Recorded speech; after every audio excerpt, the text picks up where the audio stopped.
اور بعض نوجوان مجھ سے پوچھتے ہیں، میرے پاس واٹس ایپ پر میسج بھی آتا ہے، شیخ صاحب گندی عادت میں پڑ گیا ہوں، گندے ویڈیوز دیکھنے کی عادت ہو گئی، لڑکیوں سے چیٹنگ کرنے کی عادت ہو گئی، حرام کام کی عادت پڑ گئی، شیخ صاحب کوئی علاج بتا دیجئے، کوئی طریقہ بتا دیجئے۔ آؤ طریقہ بتاتا ہوں قرآن کی روشنی میں۔ گندی عادتوں سے بچنا ہے، بری عادتوں سے بچنا ہے، عیاشی سے بچنا ہے، موبائل کے غلط استعمال سے بچنا ہے۔ ایک نسخہ بتاتا ہوں، نوٹ کر لو میرے بھائی۔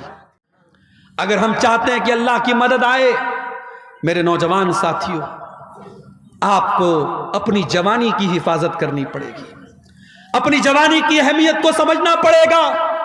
اللہ کی قسم دل دکھتا ہے جب فجر کی نماز میں یہ چند بوڑھے ہمیں مسجد میں نظر آتے ہیں۔ نوجوان کہاں مر گئے؟ میری قوم کے نوجوان کہاں مر گئے؟ وہ رات کو 2 بجے تک 3 بجے تک واٹس ایپ پر چیٹنگ کرتے رہے، لڑکیوں سے باتیں کرتے رہے، عیاشیاں کرتے رہے، فیس بک کی ریلز دیکھتے رہے، یوٹیوب کے شارٹ دیکھتے رہے، بے حیائی کے مناظر دیکھتے رہے۔ رات کو 3 بجے تک ہمارا نوجوان یہ سب دیکھ رہا ہے، اور فجر کی اذان جب ہوتی ہے اور مؤذن کہتا ہے الصلاۃ خیر من النوم، نماز نیند سے بہتر ہے، ہمارا نوجوان بستر پہ سویا رہتا ہے۔ میرے نوجوانوں، یہ اذان کی آواز صرف 70 سال والوں کے لیے نہیں، آپ کے لیے بھی ہے۔ اور میرے رب کی قسم، آپ جب فجر کی نماز میں اٹھ کے جاتے ہیں، شیطان ذلیل ہوتا ہے، شیطان پچھتانے لگتا ہے کہ میں اس نوجوان کو کیسے روک نہیں پایا، اس کو میں فجر کی نماز میں کیسے میں روک نہیں پایا۔ نوجوانوں، اپنے آپ کو نماز کا پابند بنا لو۔ اور بعض نوجوان مجھ سے پوچھتے ہیں، میرے پاس واٹس ایپ پر میسج بھی آتا ہے، شیخ صاحب گندی عادت میں پڑ گیا ہوں، گندے ویڈیوز دیکھنے کی عادت ہو گئی، لڑکیوں سے چیٹنگ کرنے کی عادت ہو گئی، حرام کام کی عادت پڑ گئی، شیخ صاحب کوئی علاج بتا دیجئے، کوئی طریقہ بتا دیجئے۔ آؤ طریقہ بتاتا ہوں قرآن کی روشنی میں۔ گندی عادتوں سے بچنا ہے، بری عادتوں سے بچنا ہے، عیاشی سے بچنا ہے، موبائل کے غلط استعمال سے بچنا ہے۔ ایک نسخہ بتاتا ہوں، نوٹ کر لو میرے بھائی۔ قرآن میں اللہ فرماتا ہے فَخَلَفَ مِن بَعْدِهِمْ خَلْفٌ أَضَاعُوا الصَّلَاةَ وَاتَّبَعُوا الشَّهَوَاتِ فَسَوْفَ يَلْقَوْنَ غَيًّا۔ اللہ قرآن کے 16ویں پارے میں فرما رہا ہے کہ جو لوگ نماز نہیں پڑھتے ہیں، جو لوگ نماز کی پابندی نہیں کرتے ہیں، وہی لوگ خواہشات کی پیروی کرتے ہیں، وہی لوگ شہوتوں کی پیروی کرتے ہیں، اور وہی لوگ جہنم میں جائیں گے۔ اس کا الٹا یہ مطلب نکلا کہ جو نماز کی پابندی کرے گا، جو 5 ٹائم کی نماز ہر حال میں پڑھے گا، وہ خواہشات کی پابندی سے بچے گا، وہ غلط شہوتوں سے بچے گا، وہ عورت کے فتنے سے بچے گا۔ وہ جس کو یہ رات میں فکر ہوگی مجھے صبح فجر کی نماز جماعت کے ساتھ پڑھنی ہے، وہ رات میں کوئی گندا کام کرنے کے پہلے 1000 بار سوچے گا، وہ موبائل پر کوئی گندی چیز دیکھنے کے پہلے 1000 بار سوچے گا کہ یار میں نمازی آدمی ہوں، یہ چیز مجھے سوٹ نہیں کرتی ہے، وہ بند کر دے گا، وہ نہیں دیکھے گا۔ اگر بچنا چاہتے ہو نماز کی پابندی کرو، اور یہی بات اللہ قرآن کے 21ویں پارے میں کہتا ہے اتل ما اوحی الیک من الکتاب واقم الصلاۃ ان الصلاۃ تنہی عن الفحشاء والمنکر۔ اے نبی، قرآن کی تلاوت کرو اور نماز کی پابندی کرو، نماز بے حیائی اور برائی سے روکتی ہے۔ یہ 2 کام کر لو، قرآن کی تلاوت پابندی سے کرو اور نماز پابندی سے پڑھو، پھر دیکھو بے حیائی سے بچتے ہو کہ نہیں بچتے ہو، برائی سے بچتے ہو کہ نہیں بچتے ہو۔ میرے بھائیوں، نماز کی پابندی کرو، اور نماز کوئی معمولی چیز نہیں ہے، ٹینشن کو دور کرنے والی چیز نماز ہے۔ میں مانتا ہوں اس وقت حالات بڑے بے چین کر دینے والے ہیں، میڈیا میں آنے والی خبریں، یوپی کی خبروں سے بہار والے پریشان، بہار کی خبروں سے یوپی والے پریشان، تمل ناڈو کی خبروں سے نارتھ انڈیا کا مسلمان پریشان۔ یہ میڈیا آج ہم کو پریشان کر رہا ہے، ڈسٹرب کر رہا ہے۔ آج اس ماحول میں نماز ہماری بہت بڑی ضرورت بھی ہے۔ میرے بھائی، نماز پڑھو اور قنوت نازلہ کا اہتمام کرو۔ میرے نبی دشمنوں پر بددعا کرنے کے لیے قنوت نازلہ پڑھتے تھے، آج قنوت نازلہ پڑھو اور نماز کی پابندی کرو۔ اللہ قرآن میں کہتا ہے وَاسْتَعِینُوا بِالصَّبْرِ وَالصَّلَاةِ، صبر اور نماز کے ذریعے اللہ کی مدد طلب کرو۔ میرے بھائی، میرے نبی جب ٹینشن میں ہوتے تھے، پریشانی میں ہوتے تھے، حضرت حذیفہ رضی اللہ تعالیٰ عنہ کہتے ہیں اللہ کے نبی نماز کے لیے کھڑے ہو جاتے تھے۔ آج ہمیں نماز کی اہمیت پر بھی توجہ دینے کی ضرورت ہے میرے بھائی۔ اور آخری چیز، ہماری مائیں بہنیں اس امت کی بڑی قیمتی متاع ہیں۔ اس امت کی مائیں بہنیں، اس امت کی عورتیں، اس امت کی بہت قیمتی دولت ہیں۔ کیوں؟ کیونکہ یہ کسی کی ماں بنتی ہیں، کسی کی بیوی بنتی ہیں، کسی کی بیٹی ہوتی ہیں، کسی کی بہن ہوتی ہیں۔ ایک عورت کے کئی روپ ہوتے ہیں، اور اسلام نے عورت کے ہر روپ کی بڑی عزت کی ہے۔ اسلام میں عورت کو پوجا تو نہیں گیا، عورت کی عبادت تو نہیں کی گئی۔ اسلام میں عبادت صرف اللہ کی ہے، مگر عورت اگر ماں ہے تو اسلام نے کہا اس کی عزت کرو، اس کے قدموں کے نیچے تمہاری جنت ہے۔ عورت اگر بیوی ہے، قرآن کہتا ہے وَمِنْ آيَاتِهِ أَنْ خَلَقَ لَكُم مِّنْ أَنفُسِكُمْ أَزْوَاجًا لِتَسْكُنُوا إِلَيْهَا۔ بیوی تمہیں سکون پہنچاتی ہے، تمہارے گھر کو شانتی دیتی ہے، تمہارے بچوں کو پالتی ہے، تمہارے دل کو سکون پہنچاتی ہے۔ یہی بیوی بیٹی، یہی عورت بیٹی ہے تو اللہ کے نبی فرماتے ہیں من ابتلی من هذه البنات شيئا كن له سترا من النار، جس کو اللہ بیٹی دے کر کے آزماتا ہے اور اس امتحان میں وہ کھرا اترتا ہے، بیٹی اپنے ماں باپ کو جہنم کی آگ سے بچاتی ہے۔ یہی عورت جب بہن بنتی ہے، اللہ کے نبی فرماتے ہیں جس کی 3 بہنیں ہوں اور ان بہنوں کی صحیح دیکھ بھال کرے، صحیح پرورش کرے، صحیح ان کا صحیح جگہ شادی کر دے، کن لہو سترا من النار، وہ بیٹیاں اپنے بھائیوں، وہ بہنیں اپنے بھائیوں کے لیے نجات کا ذریعہ بن جاتی ہیں۔ میرے بھائیوں، عورت کا ہر روپ اسلام کی نظر میں بڑا قیمتی ہے، مگر آج ہماری ماں بہنوں کو بھی سوچنا پڑے گا کہ آج وہ کہاں کھڑی ہے۔ آج جب ہم اللہ کی قسم انسٹاگرام پر اور فیس بک پر اور واٹس ایپ پر جب کسی مسلمان عورت کو بے حیائی میں کے کام میں دیکھتے ہیں تو ہمیں ڈبل تکلیف ہوتی ہے۔ بے حیائی کا کام کوئی بھی عورت کرے یہ تکلیف کی بات ہے، مگر مسلمان عورت کرے تو یہ ڈبل تکلیف کی بات ہے، کہ یہ ہماری قوم کی لڑکی، ہماری قوم کی بہن ہے۔ ابھی بھاگلپور میں اترا، ایک غیر مسلم، دیکھنے میں بظاہر ایک غیر مسلم لڑکا تھا، دیکھا اس کے ساتھ ایک عورت بالکل چپک کر کے بیٹھی ہے، باتیں کر رہی ہے۔ کچھ دیر کے بعد موبائل پر فون آیا میرے سامنے، اس نے سامنے والے سے بات کر کے السلام علیکم کہا۔ کپڑے سے نہیں لگا مسلمان ہے، اس کے چہرے پر جو اسکارف بنا ہوا تھا اس سے نہیں لگا مسلمان ہے، لیکن جب فون پر اس نے السلام علیکم کہا مجھے پتہ لگ گیا مسلمان ہے۔ مجھے بڑی تکلیف ہوئی کہ یہ مسلمان لڑکی کسی غیر مسلم لڑکے کے ساتھ اس طریقے سے آٹو پہ ٹوٹو پہ بیٹھ کے کیا کر رہی ہے۔ یہ حالات آج ہماری قوم کے ہیں۔ میری ماں اور بہنوں، آج آپ کو اپنی ذمہ داری کو سمجھنا پڑے گا۔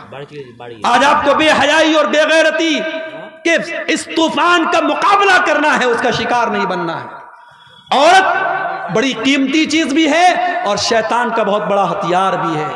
اللہ کے نبی فرماتے ہیں الدنیا کلھا متاع وخیر متاع الدنیا المرأۃ الصالحہ، دنیا کی سب سے قیمتی دولت نیک عورت ہے۔ اور اللہ کے نبی یہ بھی فرماتے ہیں المرأۃ عورۃ، عورت پردے میں رہنے کی چیز ہے۔ فاذا خرجت، جب یہ عورت گھر سے نکلتی ہے استشرفها الشیطان، تو شیطان کا شکار بن جاتی ہے، شیطان کا آلہ بن جاتی ہے۔ اس لیے میری ماں اور بہنوں، آپ دو دھاری کھنجر ہیں، آپ کے ذریعے اچھا کام بھی ہو سکتا ہے اور آپ کے ذریعے سماج کو بگاڑا بھی جا سکتا ہے۔ اب یہ آپ طے کر رہے ہیں آپ کو کیا کرنا ہے۔ اور مردوں سے میں گزارش کروں گا کہ آپ کے گھر کی عورتیں کیا پہن رہی ہیں، کس حالت میں نکل رہی ہیں، یہ دیکھنا آپ کی ذمہ داری۔ آپ دیوس نہ بنے، آپ بے غیرت نہ بنے۔ جس بھائی کی بہن بے پردہ نکلے، جس باپ کی بیٹی بے پردہ نکلے، جس شوہر کی بیوی بے پردہ نکلے، وہ دیوس ہے، وہ بے غیرت ہے۔ اور میرے نبی نے فرمایا 3 لوگ قیامت کے دن ایسے ہوں گے اللہ تعالیٰ ان کی طرف دیکھے گا بھی نہیں۔ ان 3 لوگوں میں ایک وہ انسان بھی ہوگا الدیوس الذی یقر فی اہلہ الخبث، وہ بے غیرت آدمی جس کے گھر میں بے غیرتی کا کام ہو رہا ہو اور اس کو کوئی فرق نہ پڑ رہا ہو۔ میرے بھائیوں، بے غیرتی اللہ کو پسند نہیں، اللہ غیرت والا ہے، اللہ کو بے غیرت لوگ پسند نہیں ہے۔ اس لیے اپنے گھروں میں غیرت کا ماحول پیدا کرو۔ اپنے گھر میں یہ بتاؤ، فرق بتاؤ اپنی جوان بیٹیوں کو، یہ خالہ کا لڑکا ہے، یہ ماموں کا لڑکا ہے، یہ چاچا کا لڑکا ہے، یہ غیر محرم ہے، کسی کو الاؤ مت کرو۔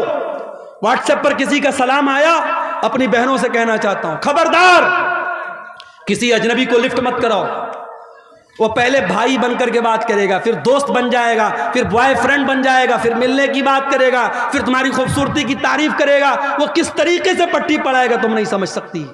اس لیے خبردار، ہوشیار، یہ فیس بک، یہ واٹس ایپ، یہ چیٹنگ کے جتنے راستے ہیں یہ زناکاری اور بدکاری کی طرف لے کے جاتے ہیں۔ مسلمان لڑکی اگر موبائل استعمال کرتی ہے بہت ہوشیار رہے، کسی کو اپنے پرسنل ان باکس میں آنے کی اجازت نہیں۔ کوئی نئے نمبر سے کوئی بھی اجنبی آپ کو میسج کرنے کی کوشش کرے، ترنت بلاک کا آپشن کرو، بلاک کر دو اس کو۔ میرے بھائیوں، آخر میں یہ کہنا چاہوں گا ملک کے حالات جو بھی ہیں جیسے بھی ہیں، مگر ہم آزاد نہیں ہیں۔